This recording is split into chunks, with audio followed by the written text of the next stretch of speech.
Guys long time sorry videos పెట్టినందుకు. చాలా time gap తర్వాత వీడియో పెడుతున్నా. దానికి ఒక గుడ్ రీజన్ ఉంది, త్వరలో చెప్తాను అది. బట్ ఈరోజు నేను వేరే సిటీకి మూవ్ అయిపోయాను. సో ఆ సిటీకి నా బండిని తీసుకెళ్తాను అనమాట. Almost 150 kilometres.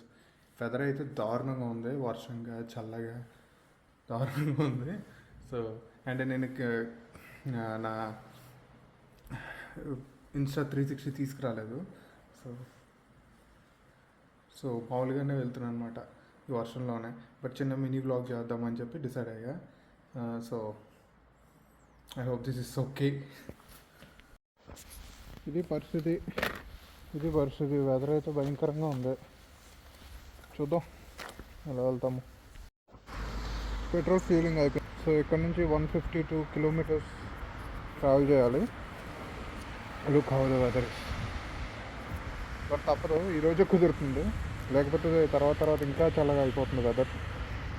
So hey guys, stop 1 అంటే ఇదే లాస్ట్ స్టాప్లే, తర్వాత వెళ్ళిపోతాను. 1 అవర్ ట్రావెల్ ఉంది. కొంచెం పర్లేదు క్లైమేట్, వర్షం అయితే పడలేదు. హలో గాయ్స్, రీచ్ అయిపోయాను. 157 కిలోమీటర్స్ ట్రావెల్ చేసి. చలి అయితే దారుణంగా ఉంది అబ్బా. ఇక్కడ నేను యాక్చువల్లీ నా ఇంటి దగ్గర, అదే నేను మారిన ఇంటి దగ్గర స్పేస్ లేదు. సో వేరే చోట పెడుతున్నాను అనమాట బండిని. This is the very